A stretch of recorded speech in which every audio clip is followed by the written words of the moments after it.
The weather report calls for clear skies as I start off on another day of traveling, this time in the company of Katsumi Hirakuchi, who guided me through Shimada yesterday. Our destination is Hiroshige's vantage point for Kanaya, which means we have to cross the river. And though we no longer have to pay for the privilege, Hirakuchi-san clearly feels his hometown still owes a lot to it. 結局島田のね一つのこの大井川をね母のような川に考えてです。この大井川の恵みによって島田は栄えているところですから、島田の人はねこの大井川を誇りに思っています。On the other side of the river, we enter Kanaya, another former Tokaido station.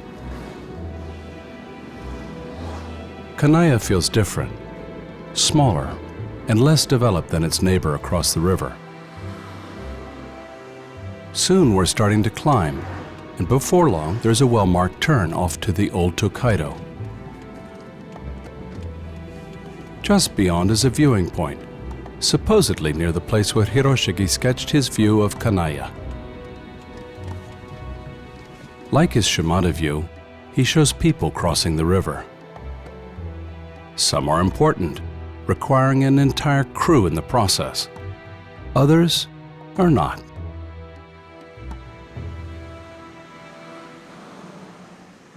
The scenery looks a bit more developed today, just like it does wherever there is a flat stretch of land in Japan. Straight across the river is Shimada with its smokestacks, and somewhere in the background lies Mount Fuji. Behind me is a wooded slope, and there the Old Tokaido begins its ascent towards Nisaka, the Tokaido's 25th station. The road has been beautifully restored here. I halfway suspect it never looked quite this neat in the past, though the few Westerners that came here during the Edo period invariably speak of a very well-maintained road. As in their time, there's still plenty to be seen along the way. Small stone Jizo statues, for instance, the guardian of children and travelers, and even a small temple dedicated to the road itself and providing another opportunity to leave some change and a few hopes or wishes.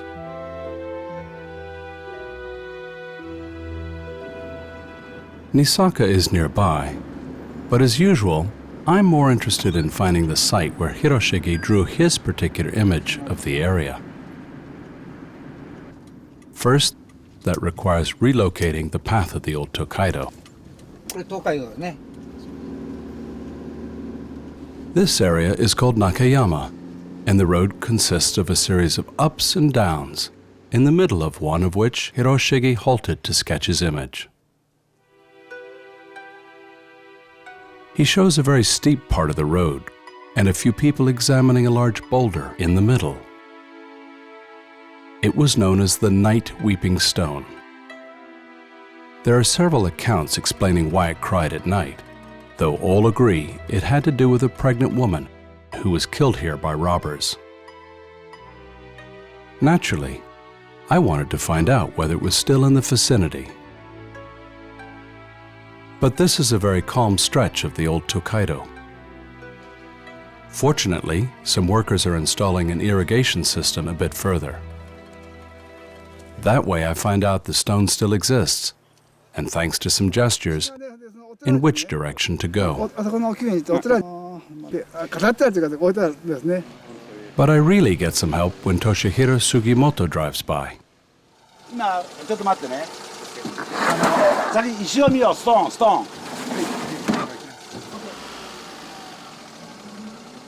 Not only does he offer a lift, he also insists on personally taking me to the famous stone. Sugimoto's command of English appears limited to okay and stone, but that doesn't stop him from explaining a few more things.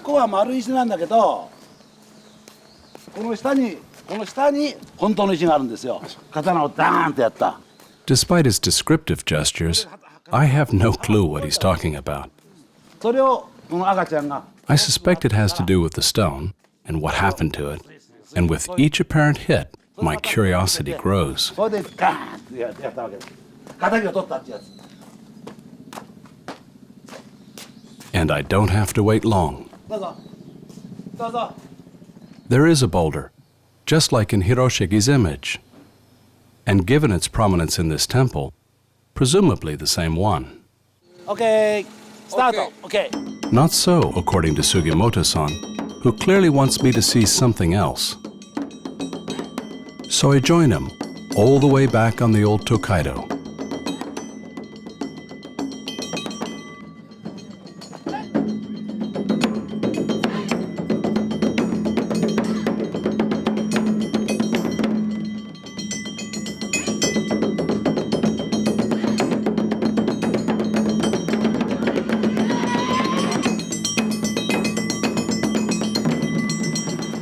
OK。 Eventually, we get to a small park next to a convenience store. Sugimoto urges me to follow him.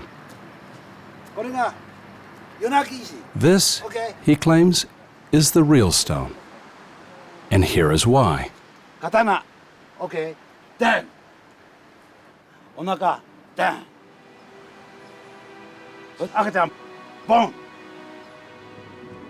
The baby survived and grew up to avenge his mother's murder. Given more time, I suspect Sugimoto-san would gladly have mimed the rest of the story. But we both have to move on. I arrive in the vicinity of Kakagawa in late afternoon, just when school is finishing up. This routine is the same throughout the world, with the exception that virtually all Japanese high schools stick to a uniform code that makes students look like soldiers and sailors. The practice dates back more than 100 years, and while not entirely fashionable, is still rigidly adhered to. There are some students wearing an entirely different uniform here, and more importantly, they have access to a bus. A bus means a possible ride, so I wait patiently while they stow their belongings.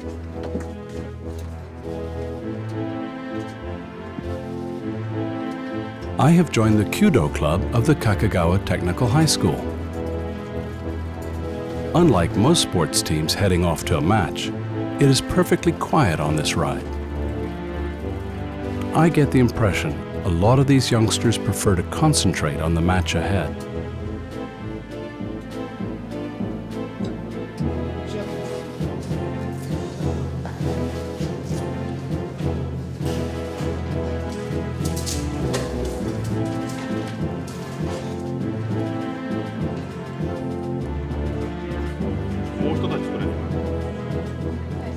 Kyudo means the way of the bow.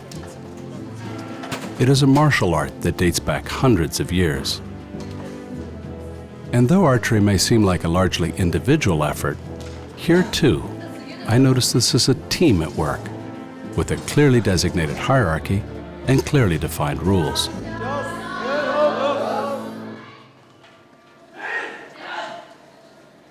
The more I observe the activity, the more it intrigues me.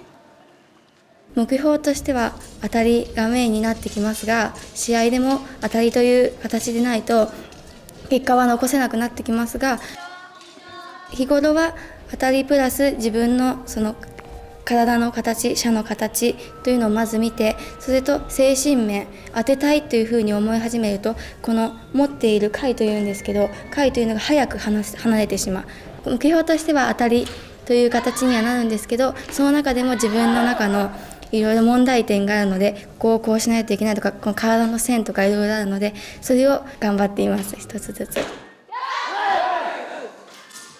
Mai Sugieda is captain of the women's team.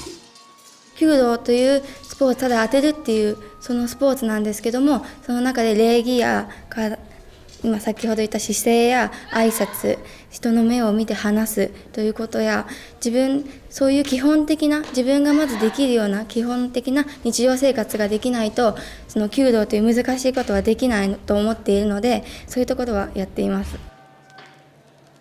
It is a philosophy shared by Tomoya Wakatsuki, the captain of the men's team. 弓道はすごい試合では緊張します。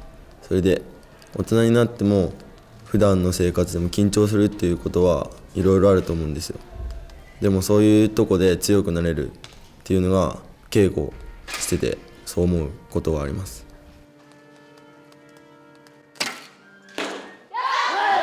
Since so much of this takes place in the head, none of the participants seem distracted by the cacophony of instruments that can be heard in the background. But I am, so I decide to go take a look. What greets me is a scene at least as interesting. Like the uniforms they wear, the brass band made a great impression when introduced in 19th century Japan. Whether it has to do with music or with discipline, I don't know, but I suspect the latter plays an important role. For this is about much more than playing an instrument. It's about teamwork, practice, and harmony, much the same way it is with the baseball players a bit further and the archers below. And much the same way it is with the society in general.